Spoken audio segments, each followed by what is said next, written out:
Hour 10:15 having arrived, I will call the House Tax Committee meeting to order when we have a quorum.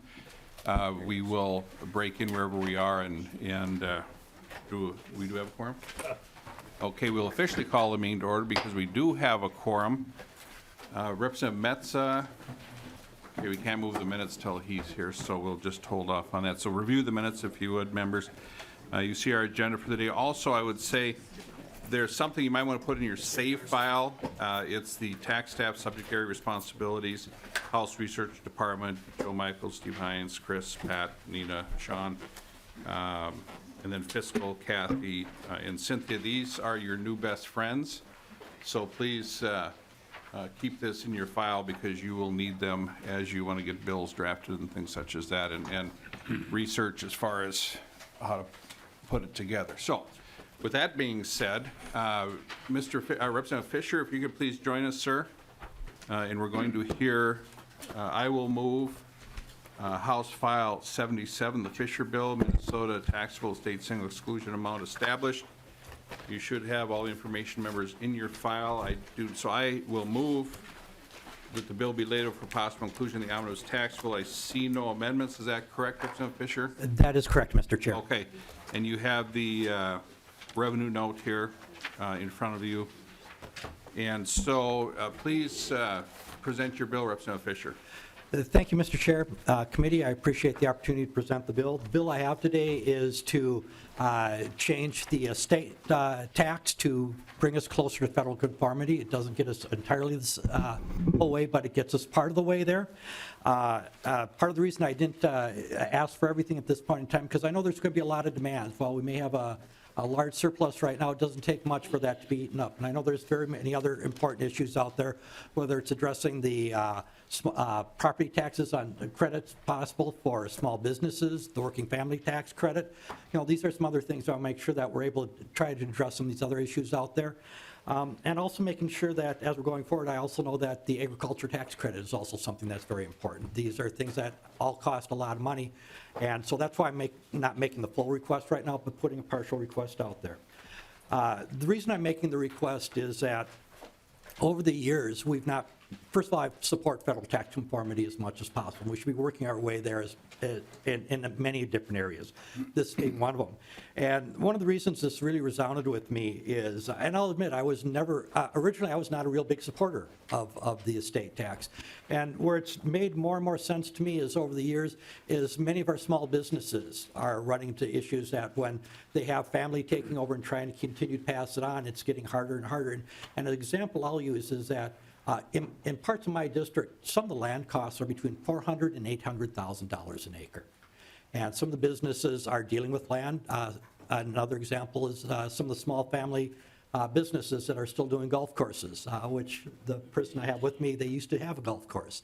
You know, it does not take much to have, and you're way over the $2 million. And when you've got a smaller business like that, and you've got the family taking over, it makes it very difficult for them to pass those kind of things on. So this is one of the things that can help small businesses, not only in the metropolitan area, but when you're out in the farming community, being able to raise that so that it's easier for the family farms to be passed on from one generation to the next. That's an area that I want to make sure that we're addressing as we're going forward. So I could see the need for it. And because of that, and how I saw the small businesses, the small business owners that met with me in my area, they work real hard to make sure that they're paying a living wage to people. And as they do these kind of things where they're paying a living wage to people, making sure taking others, there gets to be pressures on their businesses. And this is one of the ways that we can help address that when they're trying to pass things on in the future and continue those good things, because our small businesses are the lifeblood of our communities, and they're ones that are they're connected with the local community, and they want to make sure it's doing well. And so those are some of the things that really motivated and helped move me in these areas. And at this point, I'd like to introduce Bruce Mogren. I've got some photos of his family. I know his family going back. We've gone back over the years, way back to high school. And so I'll pass out some photos of their family and allow Mr. Mogren to tell his story. Sure. Representative Fischer, where did you go to high school? I went to Hillmurray in Maplewood. I don't know that. High school hockey. They were very big in high school hockey. No, I mean, I've heard them, but what are they, like the Spartans or the Cardinals? Or the Pioneers. Pioneers, Hill Murray Pioneers. Okay. Oh, yeah. I will never forget that. Okay, so members, it's my intention to hear from Mr. Morgan, and then we're going to go and hear House File 18 and 85. Then we'll get into testimony, then we'll get into questions, then we'll go to anything the department would like to add on these issues. This is kind of our estate tax issue day here. So please state your name and who you represent for the record, please, sir. Sure. I'm Bruce Mogren, 10116 67th Lane North, Stillwater, Minnesota. Home of the ponies. Pardon me? Oh, yeah, home of the ponies. Both my kids went there. Okay. Okay, please provide your testimony, sir. Sure. There was 11 of us boys that went to Hill Murray, and I got 3 of my brothers right up here, so it's so we've been there. But I appreciate the opportunity today to speak on behalf of my family and thousands of other families in the state of Minnesota that are directly affected by this inheritance tax, or let's call it what it is. I call it the death tax because that's when it's triggered. I circulated a copy of the picture of our family. I come from a family of 12 boys, no girls. And people usually, when you make that comment, people say, well, your mom must be a saint. Well, she is now because she passed away about 3 years ago, and Dad passed away in '98. But the one thing that both of them taught us more than anything is character and a good sense of what's right and wrong. We come from a long line of entrepreneurs. Our ancestors came from Sweden, immigrated to Stillwater back in the late 1800s, truck gardeners. My grandpa, grocery store, gas stations, Peter knows. Yep. Grandma, mom's mom took care of over 250 infants until they were placed in homes. And Dad and my Uncle Bob started Mogan Brothers Landscaping, or Mogan Brothers Sod Company, in the mid-50s, and made it into a nice little company. The point is, I come from a long line of entrepreneurs, and my own history. Graduated from the University of Minnesota, went on, served in the Air Force, Air National Guard in Minnesota, and then went into real estate. So I've been in it 35 years. And the point here is, one of, I guess a case in point, is we'll take a property that our family created. And it's the Carefree Cottages of Maplewood. We had 250 units of senior affordable housing. In order to live there, you can't make over $35,000, $40,000 a year as a couple. And that was the brainchild of Dad and myself, but Dad saw the need in our community to create this housing, and it's been very successful. But the point is, we had 15 acres, nothing there, and over a period of 10 years, developed it into 250 units.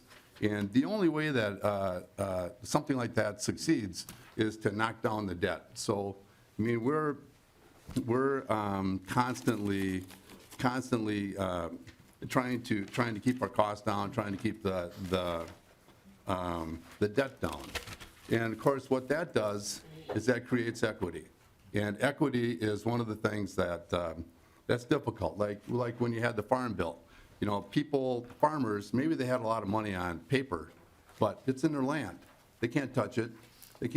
And I look at other peoples that are similar to me, because I said I'd testify for other people too. Like my good buddy Frankie Fredlon. He owns an excavation company. He started out with a dump truck and a backhoe, built it into now a company that has 200-300 employees. But with that company, you have a lot of equipment, a lot of. And in order to have a successful company, you got to beat down. You've got to get down the cost of that, the expense of that equipment. So, as you pay down this stuff, and sometimes it takes decades to do it. You pay it down. You have equity on paper, but you still want to run a business. He's got 5 kids. He wants his kids to take it over. I know several other entrepreneurs that have. That maybe that are providing jobs in the state of Minnesota, and like for instance, I have a friend that's a dentist that they work 3 weeks a month, to pay for the overhead and their staff, in the last week is where they make their money. So in the long run, the way that you create this equity is to pay down things. And so in other words, what we're talking about is sort of equity here. If you take, the problem is that if you take like when NYROP owned Northwest Airlines, they paid it off. But who came in? The corporate raiders came in and they totally abused it without any sort of regard for the people that worked there, for anything.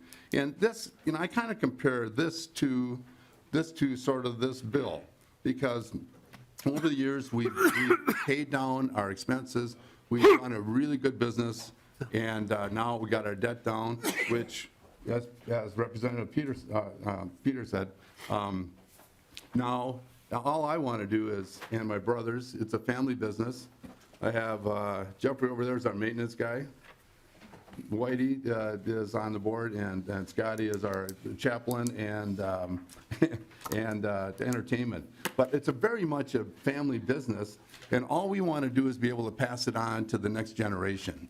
And so when the state comes in and it taxes this years and years of hard work to create this equity, I think regardless of the intentions, it still hurts. And in our particular case, we had an opportunity 3 years ago to make a decision. And that decision was, we had an offer on the table. Or we either could do that or refinance. We decided to refinance 35 years. And the reason that we didn't do the other part of it is this big corporation came in and said, well, we're looking at your books and your salaries are too high. And your rents are too low. I mean, we weren't charging the max. I'm going, well, the salaries are high because we're paying our people a good living wage. I mean, the brothers, the other people that work there, right now, this property has evolved into where we've got assisted living, and we've got 40 to 50 jobs that we directly have provided through our company. And so when the state of Minnesota, I mean, this didn't even hit my radar screen until I was 57. I'm 67 right now. And Peter called me up because Pete and I have served on committees in Maplewood. We became friends, and Peter said, will you support me? In my reelection, I said, let's have a cup of coffee. So we went out and I said, I'd support you, but you're not in favor of my family. And he said, what do you mean I'm not in favor? I love your family. I said, no. I said, look at this legislation. I never even knew about it until it approached my radar screen. I mean, I'm on the leading edge of the baby boomers at 67. And I started looking at it probably about 10 years ago, and I go, this is not good law. This is not, when we refinanced, we can't put a second mortgage against this property.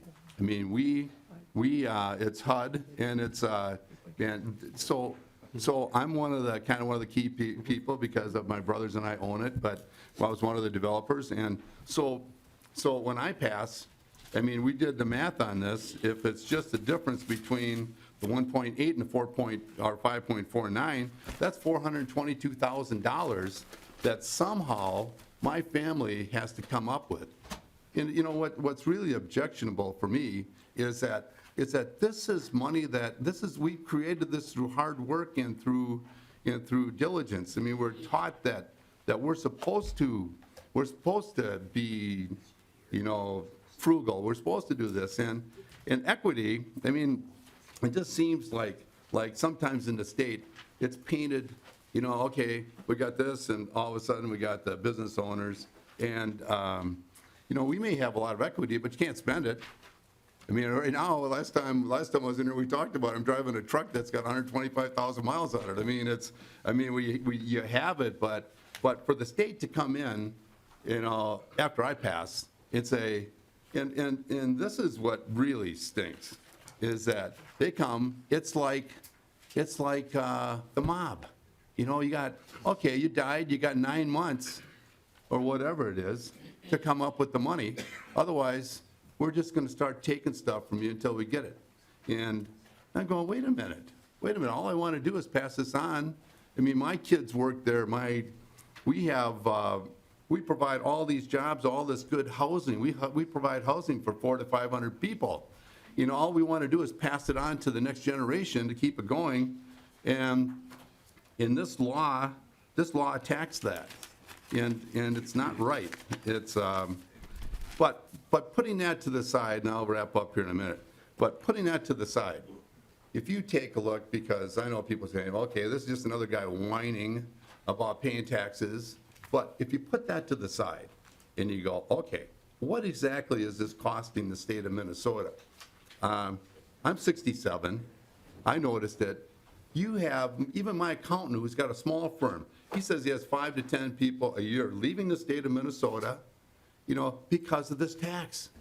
Because of this tax, you know, we're stuck because our stuff is in buildings and in land. And I got tired of complaining. That's why when we talked, I said, okay, if you get tired of complaining, then come on down and do something about it, at least attempt to.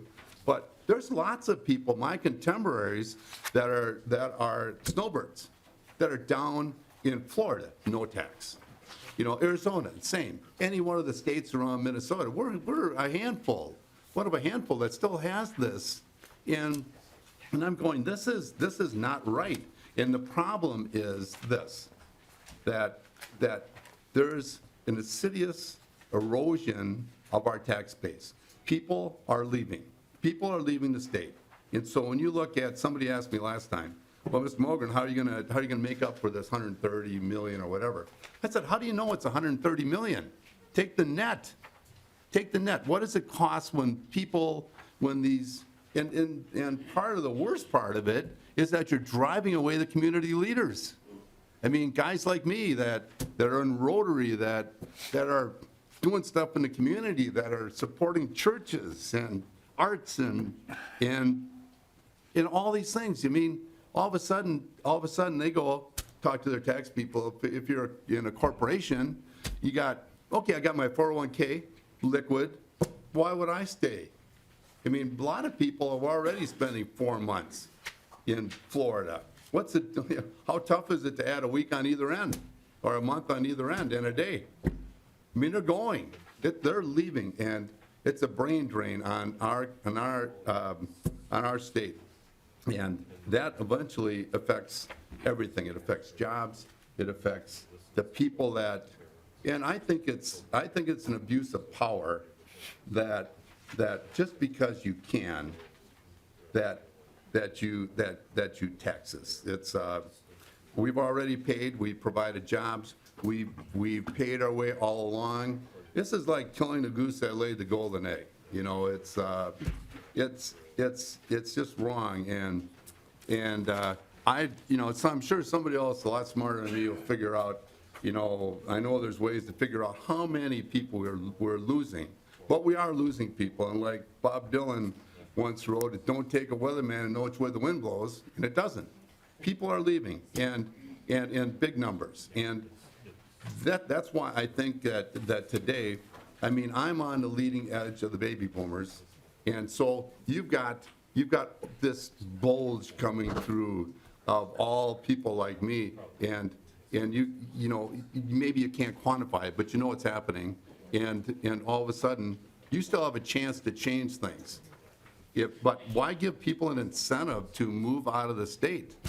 It's, in conclusion, I guess that I just want to say that I love Minnesota. It's a passion. I'm proud to be from Minnesota.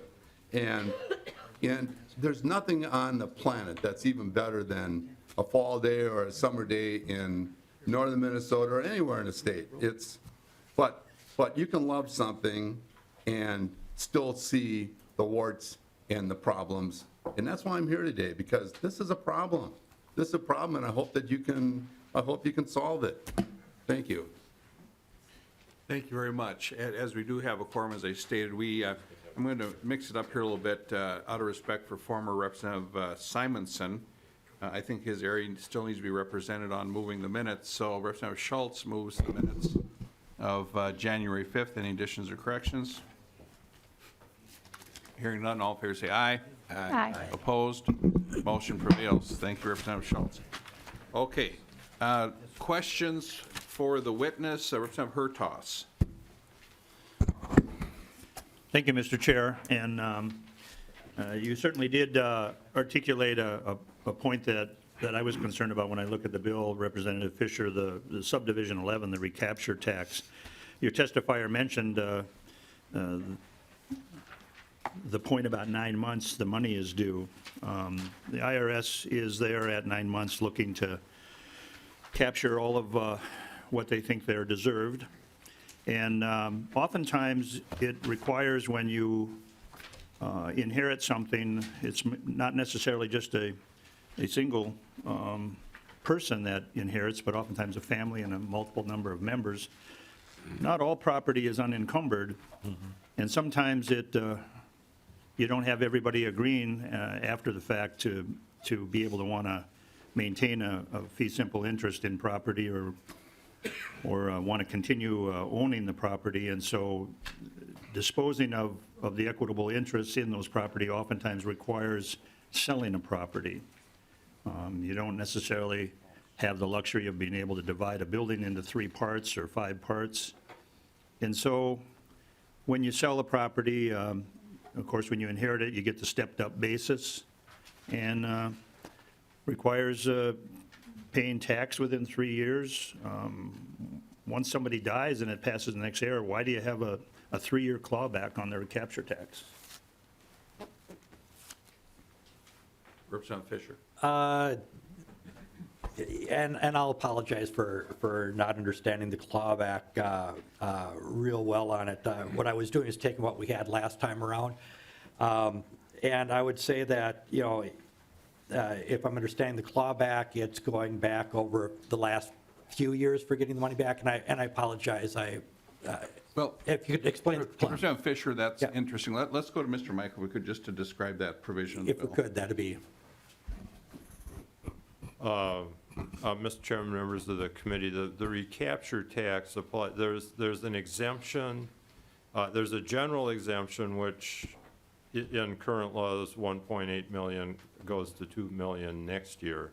If you have qualified farm property or qualified small business property, that general exemption with respect to that property can increase up to $5 million. But to be qualified farm or qualified small business property, the family had to have run the business for 3 years before the decedent died, and a qualified heir has to operate the business, or the farm has to be maintained as a farm homestead for 3 years after that. If that requirement that you keep the farm in the family in homestead status is not maintained, that triggers a recapture tax. What all of the bills do today is, because they raised the general exemption to $5 million or more, that those special exemptions for small business and farm property become irrelevant, because they're essentially the difference between 5 million and the general exemption, and so all of them repeal that, and so that's why those recapture tax provisions go away in each of the bills that you're hearing. They're not needed. Representative Hertaus. Well, yeah, thank you for that clarification. I mean, it is a death tax. As the testifier has mentioned, it's property that you've accumulated over time and have used your already taxed dollars to acquire and pay for and maintain the debt and service the debt and pay property taxes. The estate tax is just a horrible policy. Thank you. Representative Brunhagen. Oh, thank you, Mr. Chair. Mr. Morgan, thank you for your testimony. I think you did an excellent job of describing the weaknesses and negative consequences of a estate tax, a death tax, in terms of driving small business owners' residency out of the state, in terms of the consequences to passing the business along and creating debt. And also, I really appreciate the comments that you made. And by the way, Representative Fischer, I do appreciate you bringing this bill forward, about the hard work and the how the estate tax hurts your business when it's time to pass it on. And one of the economic laws I think that we all need to understand is that, small business and mid-sized businesses is one of the engines of our economy. And what estate taxes do, or death tax, is it hurts that transfer of wealth. And the result is that people like Mr. Morgan and his family, and by the way, this country was built on people like you. Thank you. Okay? Thank you. It's an economic law. The private sector individuals have to accumulate capital and equity, and then they decide to take a risk with no Exactly. guarantee of getting that money back. And that should be applauded and encouraged by all of us in this Thank you. legislature. Let's go through the chair, please. Representative Gruenhagen. Oh, thank you. And my point is this, what you do with the death tax is you actually hurt business development in the state, just like his testimony came, and we get less tax revenues. By eliminating this death tax, you'll allow people like Mr. Morgan and his family to take additional risk, pay their employees better, provide better benefits, and also create new businesses down the road, which will generate more taxes. So the estate tax, what it does, and I don't want to be quite as passionate as Mr. Morgan was, it inhibits the free flow of capital in a market-based and dynamic economy.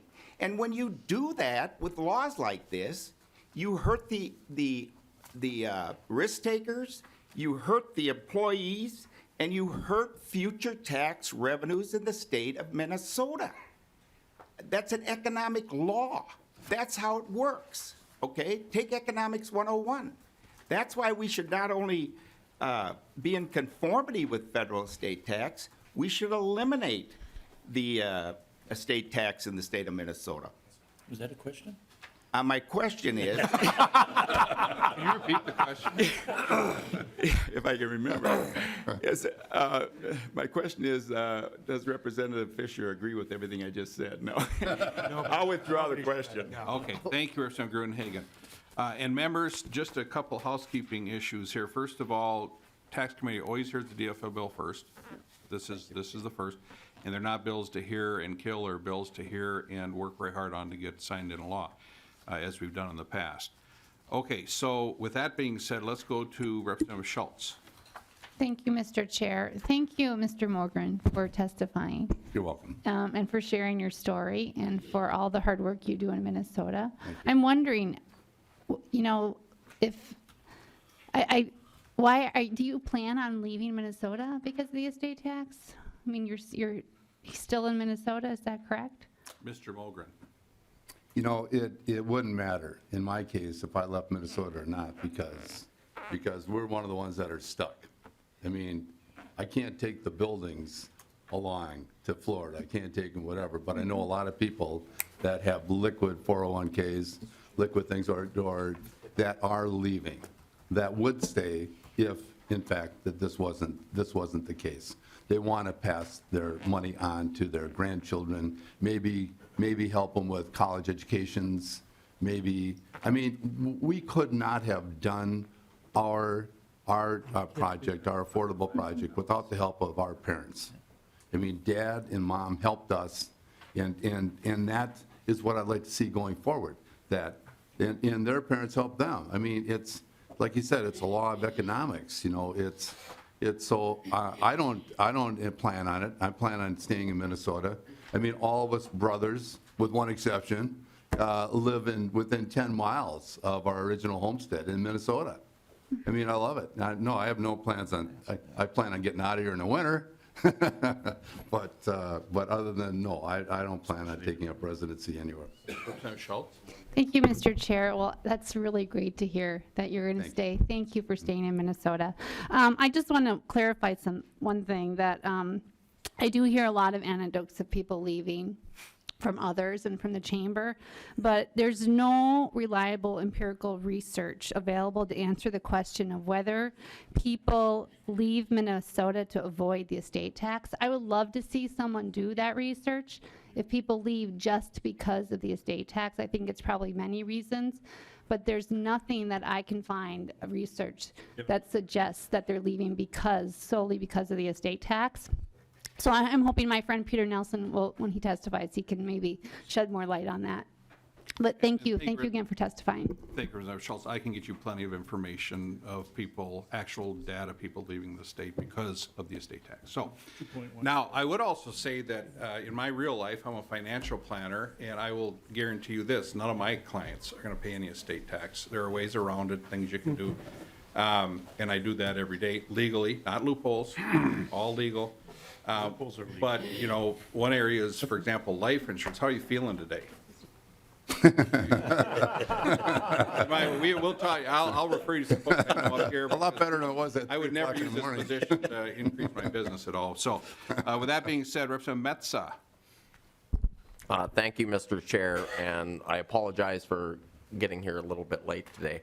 So I didn't catch the beginning, but I did catch a gist of it, and what I couldn't figure out after hearing Mr. Michael's explanation of this was why you wouldn't have qualified under the current law with the $5 million. I myself, my brothers, same thing. We've got 4 of us.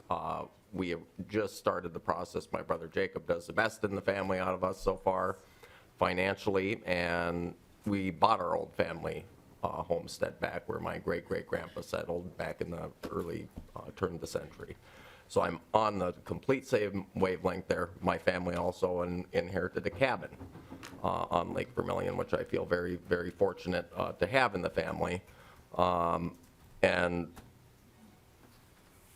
I'm just kind of confused as to, you know, if it's $5 million, over the $5 million, I could see, but what stopped you from being able to work within the current law to be able to pass it on as a business to the next generation? Well, yes, thank you, Chair Davids. I don't know exactly. All I know is that what my accountant tells me in my financial planner, and he said that this would not work for us. You know, so the technicalities, I don't know. I'm a developer, you know, but yeah. Representative Metsa. No, I was just curious as to, you know, why. And 2 other points for this committee for some of you that are new. First of all, it's Mr. Michael, not Michaels. That drives me nuts. Kind of like when people say, how do you spell Greg? 2 G's, 1 G or 2, and I say, well, there's 2, so they go G-R-E-G-G. It's just so sad. So that makes 3, doesn't it?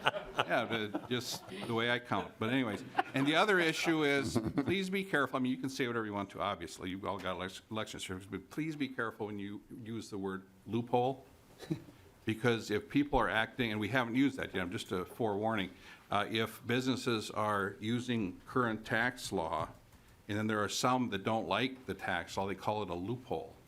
Please don't do that. If it is a loophole and they're breaking the law, let's throw them in jail. But otherwise, it's not a loophole. There is no such thing as a loophole. Good point. So, it doesn't exist. Okay. Representative Applebaum. Oh, I don't have a question anymore. Okay, thank you, sir. Chair Draskowski. Thank you, Mr. Chair.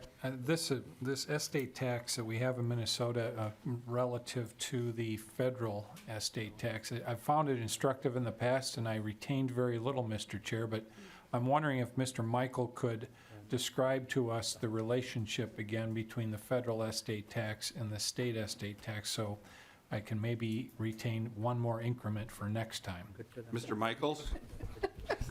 Or, excuse me, Mr. Michael? Mr. Chairman, members of the committee, there is a close relationship between the federal estate and gift tax and the Minnesota estate tax in the sense that the Minnesota estate tax uses the same definition of the taxable estate. So in terms of determining what property, how that property is valued and all of those sorts of rules, those same rules apply at the Minnesota level as they do at the federal level.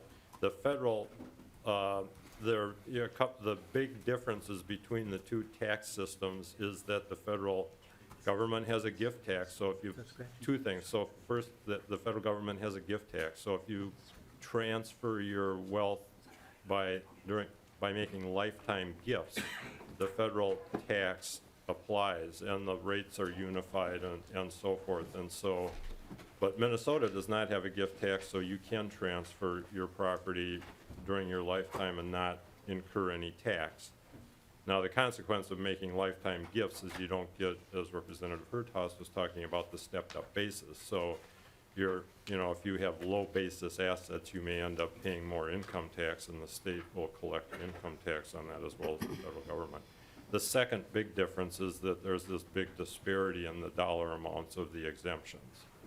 The Minnesota exemption starting next year will be $2 million permanently, whereas the federal exemption now is $5,490,000, and that's indexed for inflation. So there's this almost $3.5 million difference between the exemption amounts under the two taxes. So that's sort of I think those are the things to think about in the relationship between the two taxes. And like Representative Loon's bill would essentially say the Minnesota state tax will just use whatever the federal, it's actually referred to as an exclusion amount. It's done as a unified credit, but would use that amount as the Minnesota exemption amount. Thank you, Mr. Michael. Chair Drazkowski? No, he did, he performed very well, as Mr. Michael always does. Thank you, Mr. Chair. Thank you, Chair Drazkowski. Further questions for the witness or Representative Fischer? Okay, thank you very much, Mr. Mogren. We'll see what we can do here. I happen to, Sure, David. Mr. Mogren. Could I ask one question of this committee? No. No, you can, certainly.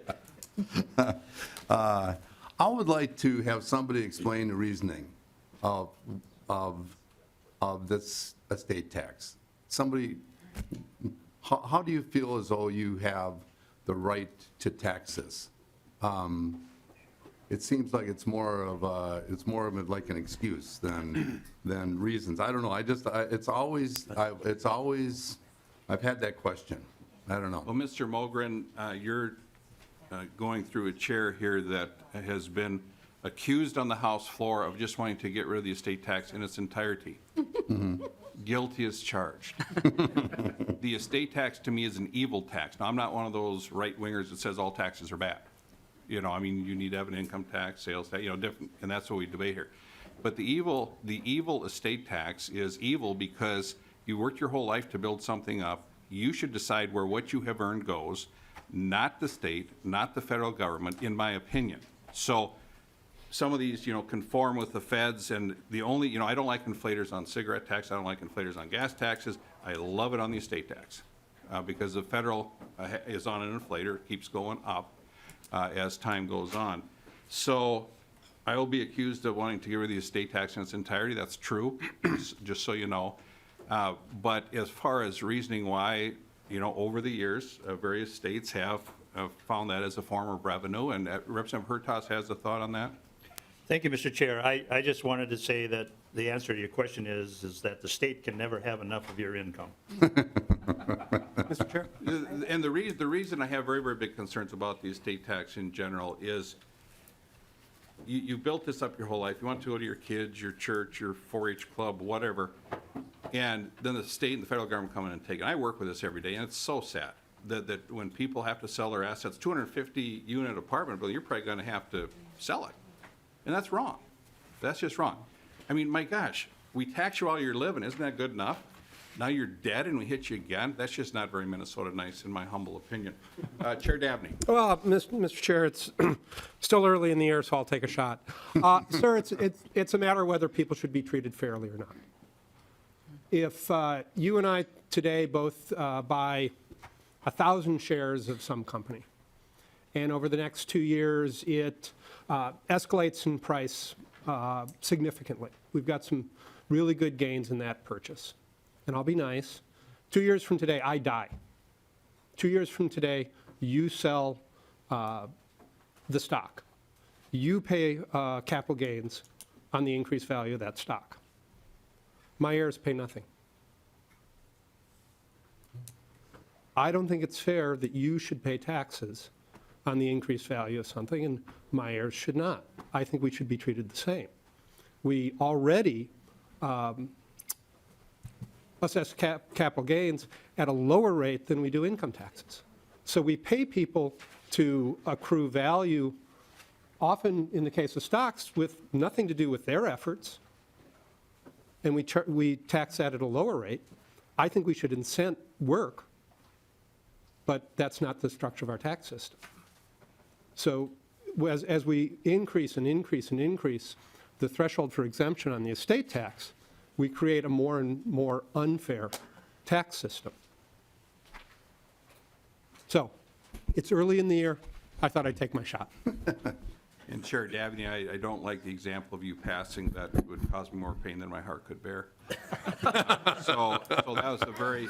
And you have a big heart, Mr. Chair. Very big heart. Yes, Large. very big heart. Enlarged, yes. I hope not. Anyway, okay, Chair Drazkowski. Mr. Chair, could you outline for us what have been the impediments to repealing the entire tax in the past? Well, the impediments are very simply that I don't get big enough numbers to do all the things I want to do. There's a lot of taxes I'd like to hear, the CI tax, all sorts of taxes, but we just haven't had the funds. I like Representative Fischer's bill and the other bills that are here to, take a shot at it. What's the note here? It's 70 million a year, something like that. Yep. So, or 61 in 18, 77, 4 in 19. So this is something I'd like to take a look at, and we just haven't had the numbers in the past. Even the Don't Stop Believing tax bill that I've stopped believing in didn't really address that. We didn't have the numbers to do it. Chair Drazkowski. Mr. Chair, do we know how much it collects, the entire tax? I should look at the sheets. Thank you, The Mr. Chair. McDonald sheet, yeah. So, okay, with that, and I always have people that want to testify for with concerns. We need to move on here. And then I will ask the department to come down after we've heard the three bills for their thoughts and comments, if they wish to provide them. So thank you very much, David, Mr. can I have one last comment? How many last comments do you have? Mr. Mogren. This is the only thing. I just want to thank Representative Fischer. Thank you so much for being a friend and for listening, because you actually listened, and it takes a lot of courage to do what you did, and I appreciate that. You and Senator Weigert, thank you very much. Thank you, Mr. Mogren, for your testimony. Thank you, Representative Fischer. I will move that we lay House File 77 over for possible inclusion in an omnibus tax bill. Representative Loon moves House File 18. If you could please present your bill. What's that? Just real brief. Okay, Representative Gruenhagen. Oh, just a comment to Representative Daphne's comment. I do appreciate that perspective. To me, what Representative Daphne did, he just made an argument for eliminating the capital gains tax, okay? Not for charging it to somebody who's already dead, okay? We're making progress, but since you used a name, we will refer over to Representative Dabney. Well, let me just make one more you're not follow-up done? comment. Again, Gruenhagen. what the capital gains tax does, it hurts the accumulation of capital for private individuals. When they accumulate that capital, many of them will take risks to grow the economy, create more jobs, hire more people, and actually increase tax revenues. So the capital gains tax should be eliminated whether you're alive or dead. No. Thank you. No. Representative Dabney. Thank you, Mr. Chair, and I won't mention anyone's name, so we can move along. Yes, yes. But I'm not convinced that a guy sitting in his basement in his underwear doing online trading is creating jobs or anything of the sort that other members here have indicated should be protected by elimination of the capital gains tax. Thank you, Representative Dabney. Thank you, Mr. Chair. No, he did not. Representative Loon moves House File 18B later for possible inclusion in the omnibus tax bill. If you could please present your bill. Thank you, Mr. Chair. And I think what we're hearing today, I'm going to call the sort of the baby bear, mama bear, and papa bear versions of estate tax reform. Representative Fischer's bill would increase the exclusion a bit. My bill would provide federal conformity with the exclusion, as Mr. Michael had explained previously. That exclusion is $5 million indexed to inflation, so it's 5.49 currently. And that is my proposal in this bill. We've heard this legislation before. I think for all of the reasons that Mr. Mogren described, probably better than I could, that this is important to do. You know, just looking at the tax climate in Minnesota, and only 14 states have an estate tax. And please correct me, Mr. Michael, if I'm incorrect on this, but going back to, I think it's the early 2000s, perhaps, the federal government used to give you a dollar for dollar credit on estate taxes charged by your state. And you can just nod if I'm in the right venue here, thank you. And that went away at the federal level. And when that happened, a lot of states eliminated their estate tax. Minnesota was not one of those states. So again, we're among 14 states that have an estate tax at all, and we are not aligned with what the federal policy is. So we've talked about conformity at this committee before. It certainly makes it easier when it's filing taxes if we don't have a policy that's separate and apart from how the federal government treats taxable incidences. But aside from that, there was a little discussion about perhaps out-migration of taxpayers, and I suspect some of the witnesses coming forward may talk about that more, so I won't belabor the point. But when we have an estate tax, which only 14 states have, we have the fourth highest income tax with the new fourth bracket that was added of any state in the nation, the third highest capital gains tax, the fourth highest or third highest corporate income taxes of any state in the nation. All of those things start to add up. And what is an incentive for businesses not to plan their succession for moving to states with a more favorable tax climate? And Mr. Mogren and his family are the type of businesses we want to make sure we're keeping here. We're putting family businesses in many cases in a very difficult position of having to probably sell their business and their assets to pay those taxes. And faced with that proposition, a lot of people are going to make plans to move elsewhere. And we're aware. There's a lot of wealthy families that establish trusts in states, perhaps nearby Minnesota, to avoid some of these taxes. And the chair certainly is well aware of planning strategies and that can help people avoid the tax.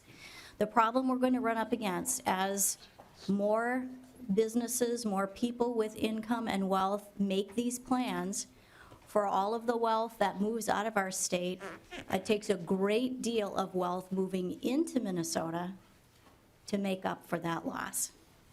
And I think the Department of Revenue right now figures that about 28% or so of our income tax revenue comes from people in those very highest tax brackets. So the more people you have that move out, pretty soon you're going to have a real problem with in terms of tax revenues starting to decline and how we replace that revenue. So with that, I'd be happy to stand for any questions, and I know we'll want to get to testifiers who will talk about all of these proposals. Questions from members? Chair Detmer. Yeah, thank you, Mr. Chair. This is probably a question for Mr. Michael, but if we pass this bill and then all of a sudden the federal government changes theirs to be lower, what happens to the state? Do we follow suit? Mr. Michael. Mr. Chairman, Representative Detmer, no, because Minnesota's one of those states that links its law to federal law at a specific point in time. Okay. If you wanted to conform, you would have to enact a law that does that. Thank you. Chair Detmer. Okay. Representative Loeffler.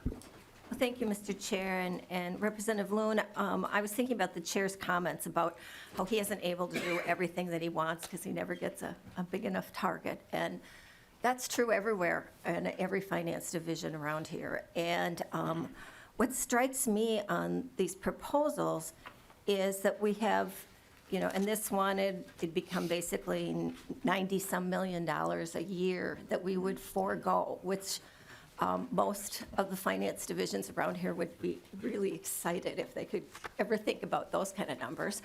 To benefit 1,100 people a year out of our 5 million. And you work on education, finance. I know you struggle to stretch every nickel you can there as well. But why do you really feel like these 1,100 people who die, who've been successful, who've had good lives, that their heirs, the real benefit is to their heirs or whoever they decide to give it to, it could be their next door neighbor or whatever. Why do those people deserve it more than the 6,000 families on the basic sliding fee waiting list that would like to go to work so they get a paycheck and pay taxes? Or people who would like to have smaller class sizes to improve our education outcomes? I mean, I'm still struggling with the priority of such a small group getting such a big benefit. And if you could help me get my head around that, that would be helpful. And just remember, Representative Loeffler, the 1,100 people, they only do it once. Mr. Chair? Representative Loeffler. Actually, I think for some families that have accumulated wealth from generation to generation, it actually just repeats from generation to generation. Was it Governor Huey Long that said, when I die, if I die? Yeah, okay. Chair Loon. Thank you. Well, thank you for the question, Representative Loeffler. And again, I think it's not just to the benefit of those 1,100 taxpayers or families that unfortunately have a death in their family. It is, I think, for those people, and many of which are small businesses, such as the one that Mr. Mogren's family operates and described. It is the prospect of keeping those businesses operating, the employment that they provide, and again, the incentive for other small businesses to know that if they start a business, create wealth in the state of Minnesota, that their heirs will not be penalized with a tax that they would not incur in other states if they were located elsewhere. I think it's more of a forward-looking approach to how we encourage economic activity and keep it here in the state of Minnesota. Representative Loeffler. Well, thank you, Mr. Chair, and I appreciate that perspective. And I wonder if we have any information on what percent of this is actually dealing with someone who actually from scratch started a business as opposed to the person who picked the right stocks at the right time and they personally didn't contribute to the economy other than by making the right choice. And if we have any sense of that at all, I bet that's more information than we would have, but maybe Revenue could help us with that. Thank you, and Revenue will be talking on this issue. Representative Metsa and then Herta. And Mr. Chair? I'm I'm sorry, if I could just Chair Loon, make I'm a quick sorry. response. Yes. And I don't know, and perhaps we'll have some information to shed more information or data on that and who specifically those taxpayers or heirs would be.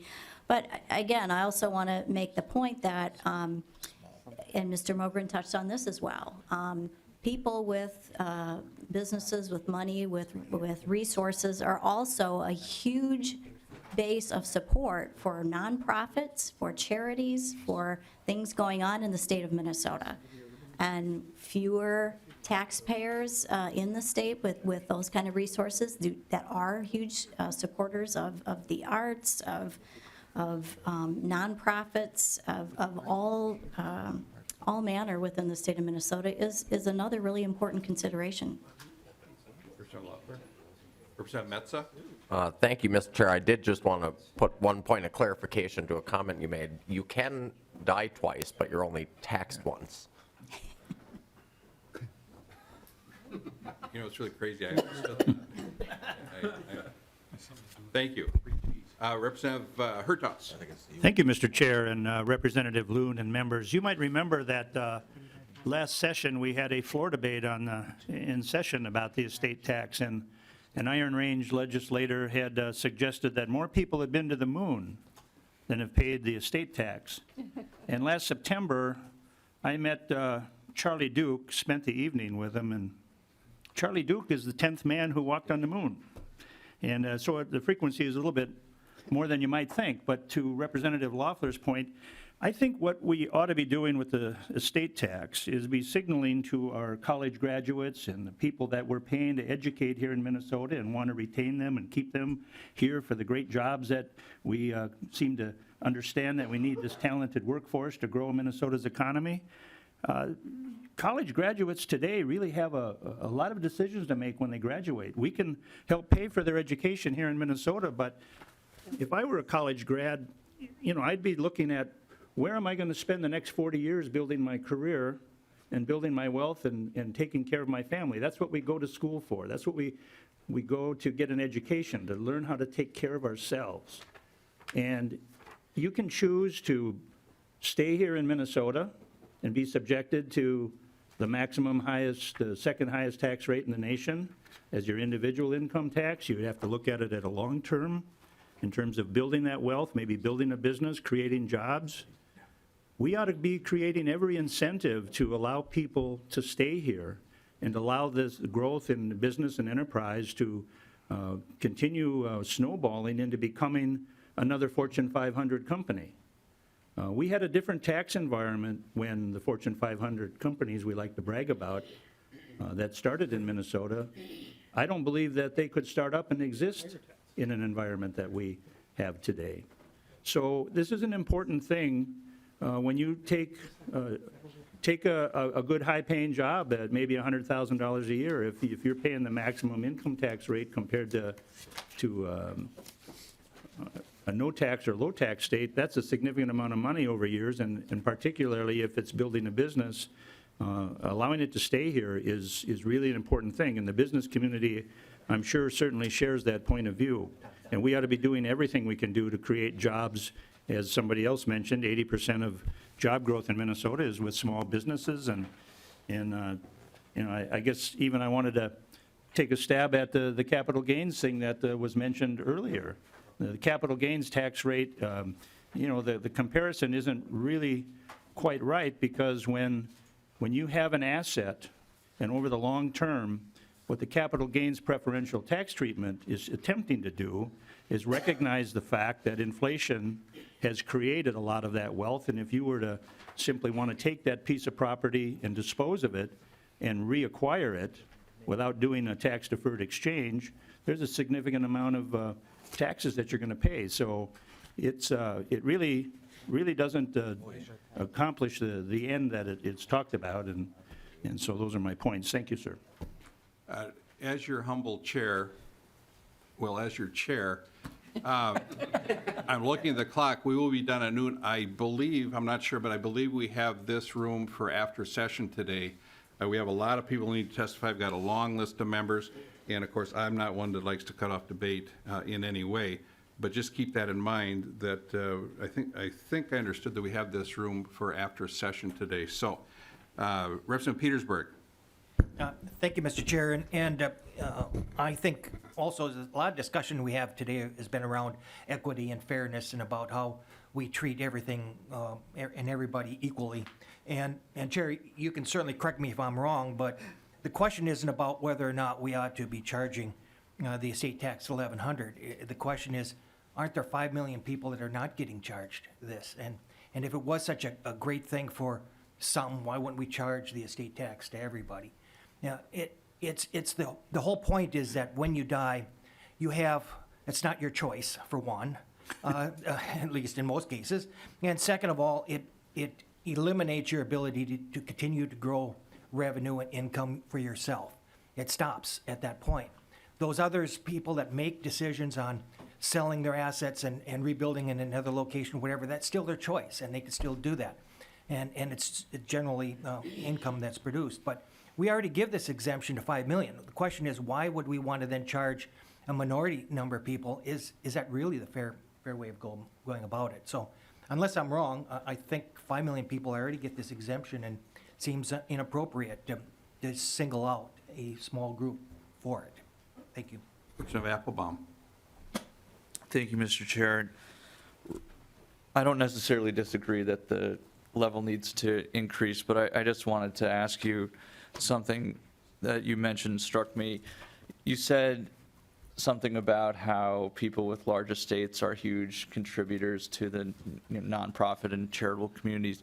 Do you have any evidence to suggest that if the estate tax were eliminated completely, that would lead to more charitable giving? Because this may be a cynical statement, but it seems to me that many people give to charities to reduce their tax burden, and they wouldn't have any incentive to do so in the estate tax case if it were eliminated. So can you just enlighten me on that if you could? That was very cynical. I give from a joyful heart, not for a tax deduction. Well, I didn't say that. I give for a tax deduction too. Chair Loon. Mr. Chair and Representative Applebaum, thanks. And I think my reference to the charitable giving in that was sort of last year, the committee heard from sort of a survey that Twin Cities Business Magazine did. And we have also heard testimony and discussion before this committee about people, snowbirds in particular, or people moving residency within Minnesota, and some of the audits that were being done of people to establish whether or not they were indeed residents of another state or Minnesota, if they had, maybe a home here or still some interest here. And one of the things that was being examined by the Department of Revenue was charitable contributions to Minnesota charities or nonprofits, and that was being used against taxpayers, saying, perhaps you're not domiciled in, let's say, Florida, for example, versus Minnesota. So all of those things are factors when you look at whether or not you have a tax policy that may encourage people to relocate their state of residency and to make decisions based upon the tax codes that we have to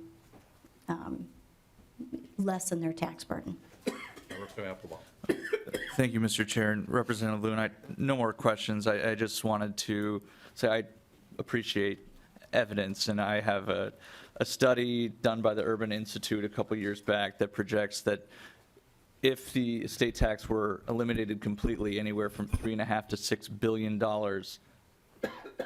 less of charitable giving would occur in the United States. And so I'll distribute that to everyone via email, but I just think we should try to get a better understanding on what's really going on and the consequences for eliminating it completely or raising the limits or whatever this committee decides to do. So thank you for your bill. Appreciate learning more about it. Thank you, Representative Applebaum. Representative Gruenhagen. Oh, thank you, Mr. Chair. This is my final comment for the day, not for the session, but. I'm writing that down. Is that a problem? On this topic, I just have to respond to on the previous information about the 1100, okay? The heirs of the 1100, when they receive this, and again, you got to grow capital in the private sector to grow the economic base to create more tax revenue. So the heirs, they might be the next one that starts a Medtronic in the state, that starts a 3M in the state, okay? Or indirectly invest in stocks and bonds. When you buy into stocks and bonds, you give companies money to grow their business. And when they grow their business and hire additional employees, it generates more tax revenue. You don't want to tax and penalize the accumulation of capital and wealth. You want to free it up so that it will bring about additional tax revenues in the future, even greater than what we have now, so we can take care of our low-income people, take care of our schools, and take care of our health, low-income health needs, all right? And you say, rather than have people live on government subsistence at a low level, we can actually, by allowing people with money to grow their business and pay them higher wages, they can have hope for a future for themselves and their children. These are negative economic taxes. They should be completely eliminated, which is one of the reasons I'm a co-author on Representative McDonald's bill. But anyway, Representative Loeffler, if you respond to my comment, I'd appreciate it if you'd mention my name. Thank you. Representative Loeffler, if you have a comment, your name is mentioned, please do not say Gruenhagen. That's a bigger debate that I'm not going to engage in at this moment, given the time. Okay, thank And you. that we have witnesses. Thank you for your consideration. Okay, of the folks on the list, Ms. Madden, Brian Rice, Mr. Nelson, Ms. Kadoon, Mr. Hickey, Todd, I guess the only one I don't know, where's Todd? Yeah, where do you live? I live in Falcon Heights. I live in Shoreview, work in Falcon Heights. Okay, so my rule is, I would get you on real quick here if you live more than 50 miles, but it looks like a bunch of roadies and groupies here, so. Chair Marquardt. Thank you very much, Mr. Chair. And I first of all want to thank you for continuing the tradition of hearing a Democratic bill first, as you did this year, and actually the debate for the estate tax. And, you know, this really is a bipartisan issue. We've had Democrats and Republicans propose bills to, you know, modify it, eliminate it, whatever. And in fact, you know, I would like to see what even the cost would be if you just looked at the farmland, just that portion of it, because if you've got a section of land with the current market prices and the equipment, you get the $5 million in a hurry. So even just kind of parceling out that. But having said that, is that even if you were to eliminate the entire estate tax with the Representative McDonald's bill, it's about 0.7 of 1% of our total revenues. And when you're looking at, if you were to eliminate all, you would help about 1,100 folks. And actually, Representative Loon's bill and Representative Fischer would actually help less than that. So in the whole big scheme of things, we're not talking about a huge deal, even though I understand the impact on those that it does affect. So it really comes down to a philosophical debate, which is what we're hearing here, and we're not going to really settle anything. And Mr. Chair, you mentioned a few minutes ago, it is a matter of priorities and the amount of dollars. And let's face it, you know, if you look into 18 and 19 budget, you take the structural balance, it's not the 1.4 billion in sheer Knobloch, and it's probably about $750 million of actually structural dollars. So even if you were to all shake things out and get a tax bill that maybe would be 400, let's say half of that, you've got to look at the priorities. And, you know, when I look at the priorities, I'm going to put the owners of the $1.3 million homes and the 75,000 farms and the 503,000 small business owners who have seen property taxes go up over $700 million the last 2 years. That's going to be a bigger priority for me, and I think for this committee. And when you look at trying to provide some Social Security relief for the 600,000 seniors out there, I think is going to be a bigger priority. Or trying to do the military service credit to the 361,000 veterans, not all of them, of course, qualifying, but how you lower taxes for those certainly has to be a higher priority. In last year's tax bill, we had $100 million for about the 340,000 filers who do the working family credit, those hard-working families trying to make ends meet. And you had about $75 million, Mr. Chair, in that really good tax bill last year that dealt with student loan forgiveness. And 70% of our students who graduate from college, in the most recent year they had the data, 70% have student debt in Minnesota to the tune of about $31,000 a person. That's the 5th highest in the nation. So you add up those that I think are higher priorities, not to diminish the impact on those folks who are paying the estate tax. But we're talking about millions of people who are seeing burdensome obstacles and so forth, whether that's property taxes or other things that I think we need to really deal with. And just some of those things I added up is almost $400 million. And so, yeah, in the best worlds, could we do all the, $306 million for Representative McDonald's bill? I mean, we could sit and talk about this quite a bit today. And I know we've got a number of testifiers coming, but I think the reality is, think about it. I mean, what are our priorities? And if you really think that these 1,100 folks is your top priority, then we're going to spend $100 million on that. Otherwise, we're going to spend $100 million in the property tax relief area or Social Security or student loan debt or working family credit or other things. And so that's where I'm at with this, is that these bills are all good bills, but we can't afford them. There should not be our top priority with all the other things we have. So that's, I guess we're going to have a lot of other folks coming up here, and just kind of in that context, think about, I don't know how big of a tax bill, probably a bigger one out of the House than what we might end up with, but it's, it's not going to be over 500 million probably into the, well, I won't say Mr. Chair, but, no, it's just, but I mean, we are going to be very limited. And I would like to know if there's any way we can parcel out what an increase on just the farm exclusion would be on that. I know it's 5 million for qualifying farm homesteads, I think, or whatever, but what, if you were to ratchet that up, what would be the So cost? Chair Markwart, you're saying maybe take some of the restrictions off the farm piece? Yeah, I'd just like to know probably the numbers, Mr. Chair, and just even what that would be, because in this day and age, when you've got market values going $6,000, $7,000 an acre, it just adds up in a hurry. Right. Interesting question. Do you have any, Mr. Michael, any I don't know, thoughts on that? Mr. Michael. If we took the prior 3-year forward off of there as far as ownership? Mr. Chairman, I don't know about, we'd have to ask the Department of Revenue to sort of estimate what various options on that would cost if you were going to raise that $5 million cap or loosen up the rules a little bit. Right. Thank you, Mr. Chair. Thank you, Chair Markwart. We'll wrap it up with Chair Knobloch, then we're going to move on. Chair Knobloch. Well, I had a real quick point to what Representative Applebaum brought up in terms of talking about charities. And I don't think he meant this comment, but he made some sort of comment about people giving to charities so they can get the deduction. And I think everyone on this committee understands that a deduction only reduces the cost of the charitable gift. So if you give $1,000, even if you're in the maximum state income tax bracket that's close to 10%, even if you're in the maximum federal bracket that's close to 40%, if you give $1,000, it's still costing you $500-some. I mean, no one in their right mind should be giving money to charity because they think they're going to be gaining tax benefits. It's still going to cost them money.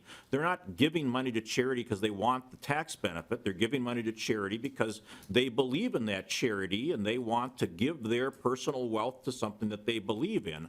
And the tax benefit reduces the cost of that gift, but it still does cost them money. And I think the same thing applies to the estate tax as you look at the deductions to the estate tax that are available for charitable giving. And I just think that sometimes, and maybe I think everyone on the tax committee knows this or should know this, but for people in the audience and anyone else listening, just people need to understand that if you give to charity, it's still costing you money.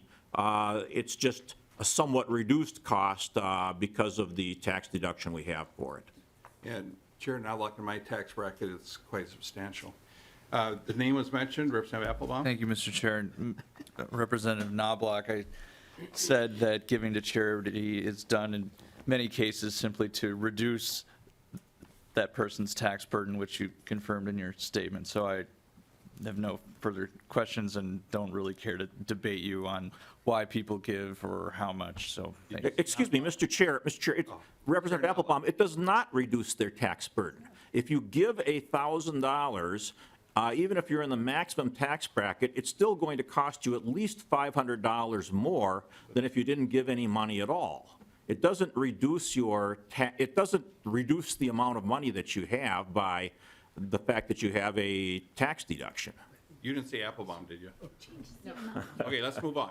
Item next, Representative McDonald. Very briefly, and then we.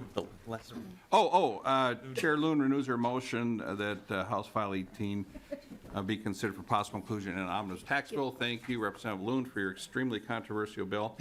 Representative McDonald moves House File 85. Thank you, Mr. Chair. Well, if there's any... Very brief, because we're going to get into... very briefly. I think we know what your bill does. You know what it does, good. If there's any empirical data that suggests the estate tax causes people to move, that data can be found in this committee in the last 3 years, because it causes legislators from each side of the aisle to move fast as they can to get up to this testifying table to repeal or reduce or conform to the federal estate tax. So yes, it does. There is empirical data that the estate tax causes people to move right here in this room. And in particular in Wright County, in Howard Lake, at the Howard Lake Farm Supply Store, when I was purchasing some rebar, putting up signs, client, or friend, family member who said that their family farm had to be sold because the parents died, The farm was given to the children, and they simply didn't have the resources or the revenue to keep the farm. So for 100 years, this farm, this land that they sweat, toiled, and produced great crops had to be sold because the children simply couldn't afford it. I don't need any other evidence that this tax is a bad tax and an unfair tax, personally. That's all I need to know. And then from that, many others in my district have shared that they are in that same boat and possibly could lose their family farm. So for those who are moving out of state, there's great, Ralph, there is some evidence. Peter Nelson will be down here to share some of that. 4 people alone in Delano, and it's a small town, it's only 5,464 people, have moved out of Minnesota. We're not going to have. 6 months and 1 day, they're out of there. Well, they could put up with the cold, they're not wussies. We here in Minnesota are pretty tough. They moved out because they can save their families and their generations of families a lot of money from the government extracting and through coercion and taking it from the death tax, the estate tax. So our witnesses will give you some data to indicate some of the people that do move. But I just want you to think about quickly, and I'll end, and I'm not also going to give my poem, my tax poem. Recall some of you, I recited that 2 years ago. Thank goodness. Thanks a lot, Representative. But you will see and hear some testimony that this estate tax does cause people to move, and with it, great monies that go to charity, go to their banks, go to photographers, go to the grocery stores, go to the state, and so on and so forth. So with that, I'd like to call my first witness. No, you don't get to do that. Oh, not you. Sorry, Any Mr. questions Chair. for members? Seeing none, I will call the first witness. Okay, thank you, Vice Chair McDonald. So I will move, or Representative McDonald moves House File 85 at this point, so I guess I already did that. Okay, let's go to my good friend Nan Madden from the Minnesota Budget Project, and Brian Rice, if you two could, and you're my good friend too, Brian, if you could both come down to the table. Let's get another chair there, maybe. Grab a chair there, another chair.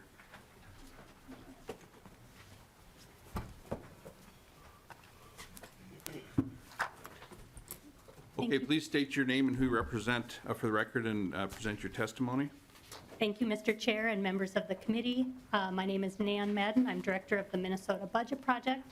The Minnesota Budget Project identifies and promotes public policies to expand opportunity and economic security to all Minnesotans. Welcome to the committee. Thank you, Mr. Chair.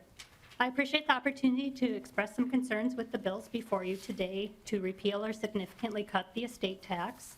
Our primary concerns are first that the cost of these bills will crowd out other priorities, and that these bills would create an uneven playing field among Minnesota taxpayers. So the first concern is the cost of these bills, which do grow over time. They vary among the different bills, but if we look out into the next biennium, it's a cost of $150 million to nearly $350 million when you look across the 3 bills. This committee and the various budget committees of the legislature will be making important tax and budget choices this session. And I do question whether repealing or dramatically cutting the estate tax for a small number of the largest estates should take priority over other choices you could make that would have a greater impact on Minnesotans across the state, such as sustainably funding services for the elderly and people with disabilities, making childcare and a college education more affordable, or in this committee, passing a more broadly based tax cut. A second concern is that the estate tax plays an important role in providing a level playing field among taxpayers. This is because the estate tax serves as a backstop to the income tax and applies to the increased value of assets such as stocks that are held in large estates that otherwise would not be taxed. And these bills would eliminate or greatly weaken this backstop. The more we erode the estate tax, the more that unrealized capital gains held in large estates will go entirely untaxed. Those who have the means to hold on to appreciated assets through their lifetimes will not pay taxes on those gains, and that is a benefit that not other taxpayers have. Research on estates nationally finds that unrealized capital gains make up a large portion of the assets in estates, and especially the largest estates.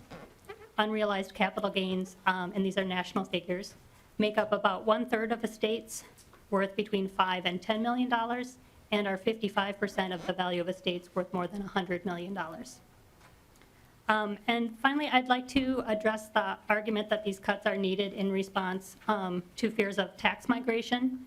And certainly, there are anecdotes and stories that is something that does happen. People do take a look at taxes when they decide on where to live, but the body of research suggests that the impact of estate tax policies is relatively modest.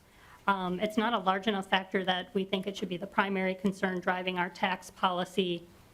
Research that has looked at a number of taxes that exist at the state level that affect seniors, so not only the estate tax, but also Social Security and tax issues related to pensions, finds that migration patterns among the states have been fairly consistent over the years, even as states have varied more and more on their policy choices related to taxation in relation to seniors. The research also indicates that the revenue gained by potentially keeping a small number of households from moving is smaller than the amount of revenue lost from eliminating or substantially cutting the estate tax. So in other words, estate tax cuts don't pay for themselves. So in conclusion, I ask you to consider whether a tax cut of the size of the bills suggested today for a small number of the largest estates, and which would create an uneven tax treatment among taxpayers, should take the priority over other choices that you could make that would have a larger impact on Minnesotans across the state. Thank you. Thank you very much, Ms. Madden. Mr. Rice, and then we'll go into member questions for both of you, if that's okay. Thank you, Mr. Chairman. Rice. My name is Brian Rice. I'm here today representing AFSCME Council 5. It's a union of 43,000 state and local government workers that believe in economic fairness for not only themselves but for all Minnesotans. AFSCME Council 5 does have concerns with these bills. We've testified with great concern in the past. I think the committee's had a very good discussion. I just want to make a couple points. First, the issue of the estate tax. I mean, estate tax has been around in this country in some form or another since the 18th century. More recently, the federal estate tax has been in existence since 1916. And as Representative Loon testified, Minnesota is one of 14 states that does have it. But it's an important mix. It's less than 1% of our overall revenue collection, but it's more than the liquor gross receipts tax. It's more than the motor vehicle rental tax. It's more than the alcoholic beverage tax. It's more than the tobacco products taxes. It's more than the mortgage registry deed taxes or the deed transfer tax. And it's more than the solid waste tax, coming in at roughly $175 million. So while you can say it's small, it's a pretty important part of the mix. And, you know, several years ago when Governor Dayton first pushed the idea of the three-legged stool, I think Commissioner Franz was talking about, let's make these equal. You know, in fact, at the end of the day, the stool isn't so equal anymore because income tax, individual income tax, is closing in on 50% of all receipts. And if you eliminate this tax, it unbalances that system even more. We think another important part of this estate tax is that it's the most progressive tax that you have of all the taxes in the state. On the Suits Index, it's almost a +1. I think it's 0.862. So it's the most progressive tax. If you eliminate it, as Representative McDonald proposes, our system of taxation, which is already regressive, becomes 15% more regressive. So this tax gets at a group of people, albeit small, and a group of estates that has accumulated a lot of wealth, and that's a good thing for their efforts. But that accumulation of wealth, I think, is a national concern, not only in terms of income, but in terms of assets. We've reached probably a point where fewer people are having more than we've had in well over 100 years. And we think that's a societal concern and one that you as tax policy makers should really be concerned about. And you keep having this enormous concentration of wealth and fewer families and individuals. This is a modest means to address that, but it's also an important part of your tax strategy, I would submit. If you're concerned about progressivity and income tax, and issues like that. And not only is it this tax larger than about 7 or 8 major taxes, which you're going to spend a lot of time talking about in session, to put it in perspective, as Nan said, if you did the McDonald bill, that's about $350 million in the out bienniums a year, $300 million next biennium.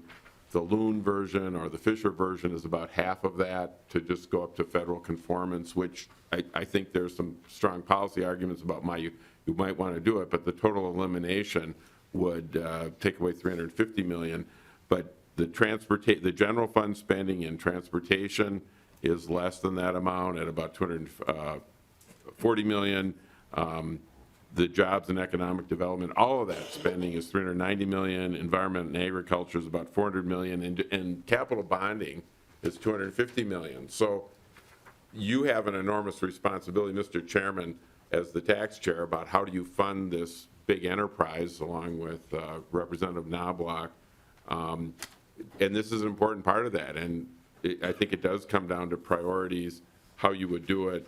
And we think that this estate tax does play an important role in creating a more progressive, more fair tax system. And I guess if AFSCME Council 5 had a vote on, we would urge members to keep it in the main, whether or not for other policy considerations you may look to matching it with the federal government. I guess that's within your jurisdiction. So thank you very much for the time, Mr. Chairman. And Thank you very much. I think what we're going to do is we're going to hear from the testifiers, and then I'm going to keep a list of members that have questions that we can come in after session for. Okay, with that being said, let's go to Mr. Cook. Oh, you're on the Koch brothers. No, I'm not. Don't you wish you were? Steve, not Todd. Oh, okay. Please state your name and who you represent for the record, please, sir. And before we get going here, I have a list of Mr. Koch, and then I've got Kadoon, Hickey, Nelson. Is there anyone else in the audience that has traveled from some distance who wish to testify in the audience, from the audience? Okay, Mr. Koch. Thank you, Mr. Chair. My name is Todd Koch. I am a CPA who practices in Falcon Heights, and I'm a member of the Minnesota Society of Certified Public Accountants. I appreciate you taking some time to look at the estate tax. You've addressed a lot of the policy areas, but I want to talk some of the practical things that we deal with day in and day out. The firm I work for has been around for 90 years. We have a 4th generation owner. So as such, unfortunately, we have to deal with a lot of estates because our clients, we have older clients and they tend to die over time. And one of the things to take a look at is in the old days, back when everything was linked together, the federal rules followed the state rules. There were some other things that happened because of that linking together. Things that would happen is there's federal elections that would also apply to the state that are no longer allowed if you have a Minnesota-only estate return.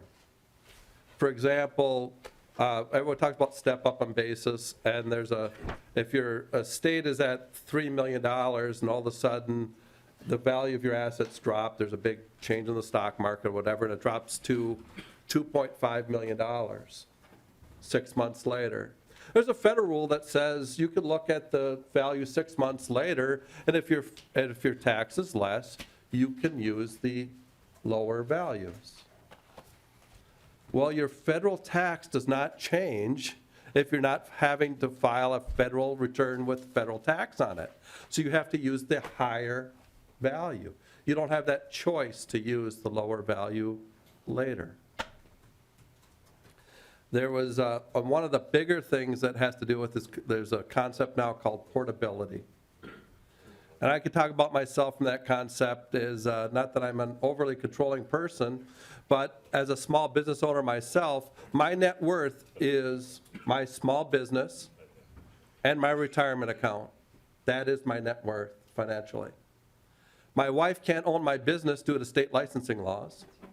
My wife cannot own my retirement account because it's based upon my dollars. So if my wife dies first, her exclusion dies with her. But if I die first, my wife gets 2 exclusions. She used to use mine, and then when she dies, she gets to use hers. Because you set things up right, you end up with 2 exclusions without going into the details. But my wife would die first because the financial assets have to be in my name. My tax goes up. Not my tax, my kid's tax, okay? It's really goes up just because the order of way somebody dies. For federal purposes, there's a way to take care of that. It's called portability, that says that if you didn't use your exclusion, you pass it along to your spouse. Because we have disjointed systems, we don't have that type of a system.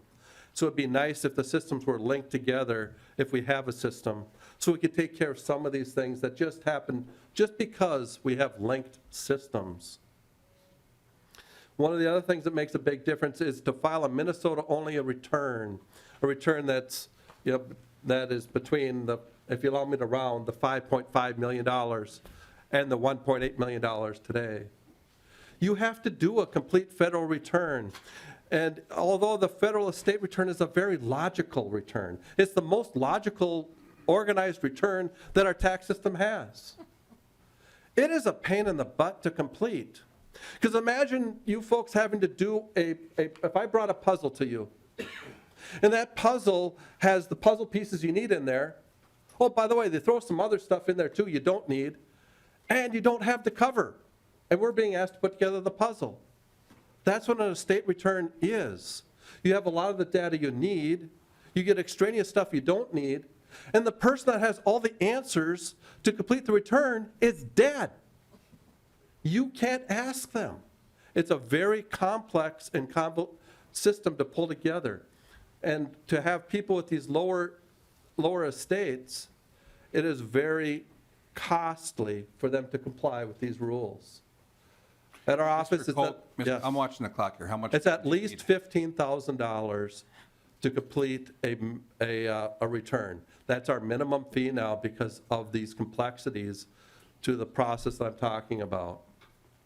So if you're filing a Minnesota return and I'm charging them $15,000, not because I'm greedy, not because I'm outlandish, it's because of all the difficulties you're dealing with to gather all the data, to figure out the data you don't have from, because you can't ask questions of a person who's no longer around, and the family is stressed out due to the death. It is really difficult, arduous process. And I can tell you the fee that I charge is not on the high end of the scale of what you will see from other providers either.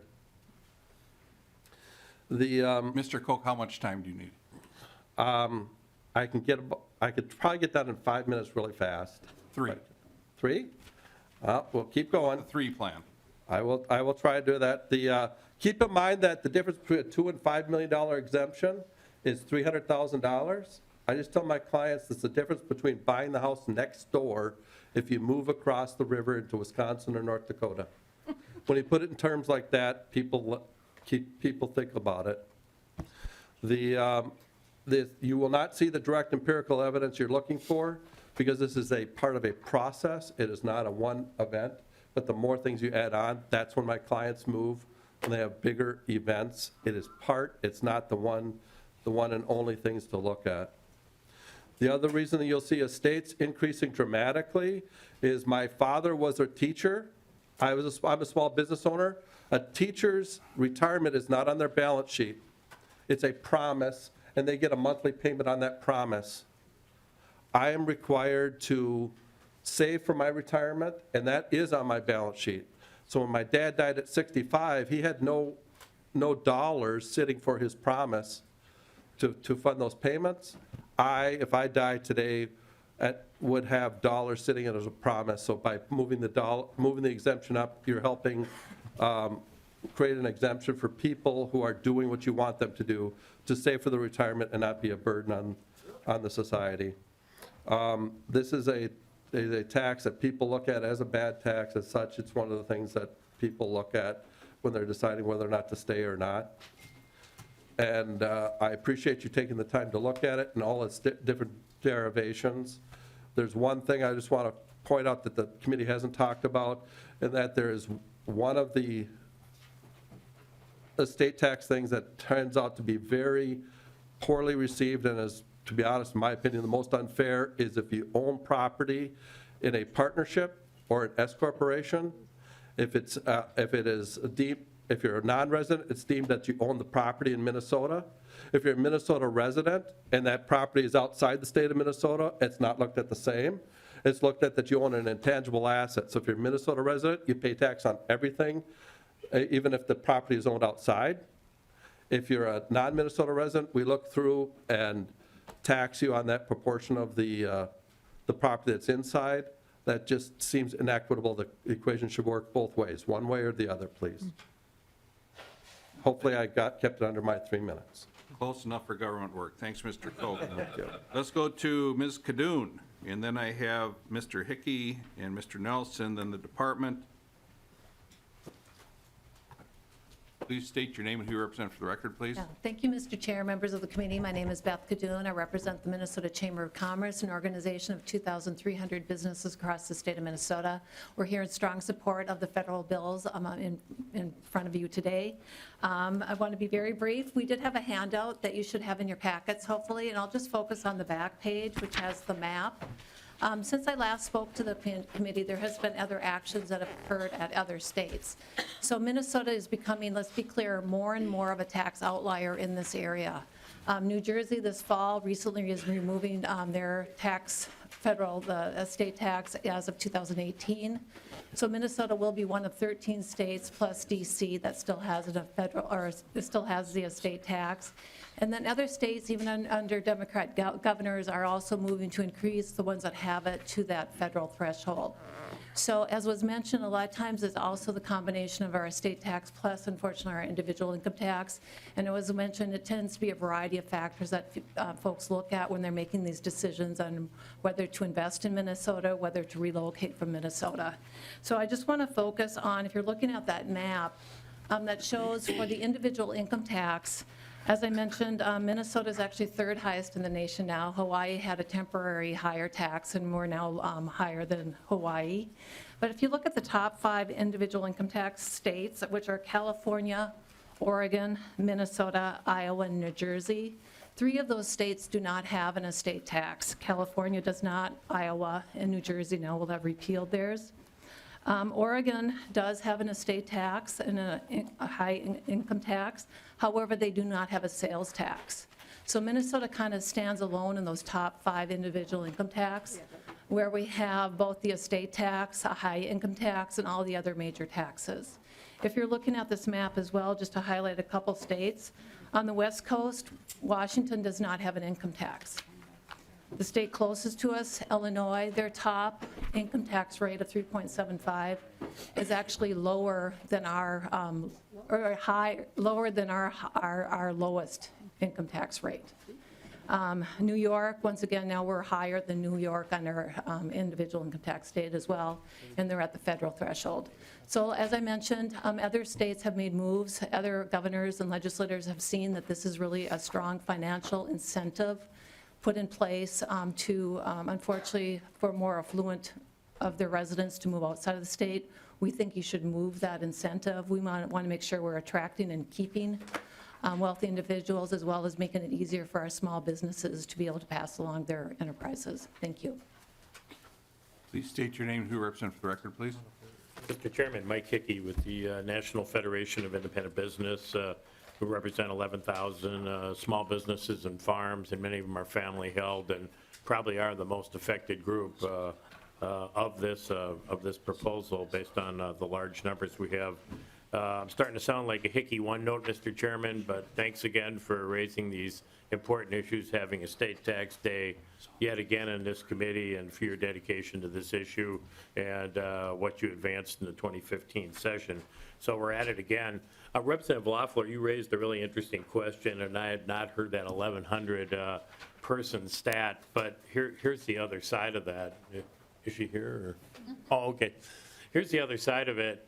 We represent a lot of family-held businesses that are spending a tremendous amount of money buying excessive life insurance and setting up trust that people who are going to be maybe just a little above the $5 or $10 million threshold should not have to be doing. We're not talking about the Vanderbilts or the Rockefellers or ironically the Kennedys here. We're talking about people who are just a little bit above that threshold, and they're spending a lot of money playing a lot of defense out of fear of what happens on that day. And Representative McDonald ran into a personal anecdote, and that's pretty moving when you hear about that. I ran into one at a meeting the other day. And so they're spending that out of fear. And maybe that's good for some insurance agents or some attorneys, but it's wasteful spending really in total. And it could be going into those businesses and helping people. And so that's the side of it where people are spending a lot of money out of fear and playing defense. We need to do this to really help family-held businesses and farms. And finally, hopefully this will finally be the year with yet another large budget surplus that we can finally conform to the federal. So if you don't have a federal tax issue, you don't have a state, and that'd be a tremendous accomplishment. And thank you for your testimony, Mr. Hickey. The only thing that I would like stricken from the record is when you said excessive life insurance and wasteful spending. There is no such thing. You can never. I've taken out hundreds of death checks, and I've never had a family say, Greg, you brought us too much money. I've never had that. So strike that from the record, please. But otherwise, Chairman, I spent above and beyond what your normal needs would be. And fair enough. Fair enough. Thank you, Mr. Hickey. Okay, we'll now go to Mr. Nelson, and then I think we can get. And then I think what we'll do, Mr. Cummings, is we're going to be done like at noon here, and so the first thing we do at our next meeting will be hearing from the department. You'll have full time to hear from the department on these three bills. So we're not cutting anybody off. That will get us. Otherwise, I'll have to blame you for having to come back in after session. Okay, is that okay? Perfect. Okay, yep, he's with us. He's with the team here. Okay. You've got 5 minutes. All right, Mr. Chair, members of the committee, I'll try to get through this quickly. When I look at the estate tax, I find that the estate tax is possibly the most unprincipled tax that we have on the books. When you look at the principles of sound tax policy, which our Department of Revenue released in a report in 2011 that was written by a number of different economists from all ideological perspectives, they listed these three principles. Principle of simplicity, we want our tax code to be simple, so it's transparent and easy to enforce. We've already heard testimony on how complex this is. I don't need to get into that. We want to treat equals equally. We want similarly situated people treated similarly. We've already seen how people who have S corporations who live here are treated different than people who don't live here, and we've already seen how people who have farms here and apartments and other facilities really don't have no ability to escape this tax. Whereas if you just have stocks and bonds and those sorts of things, you can escape this tax by moving. So it really violates those two principles. But the biggest principle it violates is economic efficiency. This is what the report from the Department of Revenue talked about when they talked about economic efficiency. They stated, allocating economic resources toward their most productive use is perhaps the chief advantage of free markets. This allocative efficiency is, in effect, a way of making the economic pie as large as possible. One goal of a successful tax system is to interfere as little as possible with this process. A mark of effective tax policy, therefore, is the preservation of incentives for individuals and businesses to make decisions on the basis of productivity rather than for pure tax benefit. So in other words, Minnesota taxes should minimize distortions on economic decisions in order to create the largest economic pie possible for Minnesota. This is about creating the largest economic pie possible for all of Minnesotans. This isn't about those 1,100 people. This is about all of Minnesota and making sure that we have a strong economy moving forward. This tax, though, is a very high rate on a very narrow base. And so it actually has an outsized impact on our economy based on the small amount of revenue that it brings in, because it creates this incredible incentive to distort your behavior to avoid the tax. And there's all sorts of things that people do when it comes to dissolving their business or selling their business or making lifetime transfers. There's all sorts of things people do to avoid this tax. I want to quickly run to the issue I think that all of us want to talk about is whether people do leave the state. And the fact is people do leave the state. And to Representative Schultz's question about the empirical evidence, I would like to direct your attention to You all have this report in your packets to page 4 here. There's a page that says, that's titled, "A Dearth of Data and Research on Wealth Migration." We really don't have a lot of good empirical data to prove whether people are leaving the state or not due to the estate tax, because we don't measure wealth. There's very little data measuring the wealth of citizens by state, and so it's hard to track state-to-state movement. And even when you look at a proxy of wealth, income, there is also very little data on income movement from state to state, because we have to rely on census data, and there's limits to that. And so, because the sample size is so small. So we have to look at other data. We really have to look at a lot of other data out there. And when you do look at a lot of this other data, it all points to the fact that, guess what? People do make different decisions based on taxes. When you look at the federal collections of income taxes on estates and trusts, Minnesota in 2015 collected about $7,500 per estate. And in South Dakota, it was different. It was a very different number. South Dakota per return collections was $72,482. Obviously, people have changed their behavior because South Dakota does not tax those estates and trusts. And that's why we have almost 10 times higher collections per return in South Dakota. Okay, Mr. Nelson, I Yes. think we're going to stop there. I know we're going to stop there. All right. So members, normally I like to have members be able to ask questions of everyone, but if you have a question of Mr. Nelson, Stryden, Hickey, or Koch, please give them a call, and we will start. No, I'm going to change one thing for the department here, Mr. Cummings. We're going to do introductions first. We missed that again today. So introductions, then the department on these 3 bills. And so, members, if you have questions of Nelson, Cadoon, Hickey, Koch, Madden, or Rice, ask them. They are around. We will finish with Representative Schultz very, very briefly, since her name was mentioned. And testifiers, please don't mention names anymore. And members. Representative Schultz. Thank you so much, Mr. Chair. So I just have one question. Do you agree with the chair and Representative McDonald that there is reliable empirical evidence that shows Minnesotans are moving because of the estate tax? Mr. Nelson. Mr. Chair, Representative Schultz, I believe there's reliable data that creates strong evidence that shows that people leave the state of Minnesota due to our estate tax and our income taxes. When you talk about empirical evidence, we're talking about economic data that uses regression analysis and econometrics to basically say this is specifically why people leave, and we don't have, that data doesn't exist. Okay. So we have to rely on other Schultz, your evidence. second last question. Thank you. So I just want to read, this is quote from your paper you distributed from your articles. You say, so do people move to avoid Minnesota's estate tax? Unfortunately, there's no reliable empirical research available to answer the question. I think End it's a of quote. loophole. And with that, Representative McDonald moves House File 85 be delivered for possible inclusion in an omnibus taxable. Thank you, members. Sorry to cut anybody short, but that's the way it goes sometimes. And we will not be coming in after session unless, well, we're not going to. Good government all the time. We are adjourned.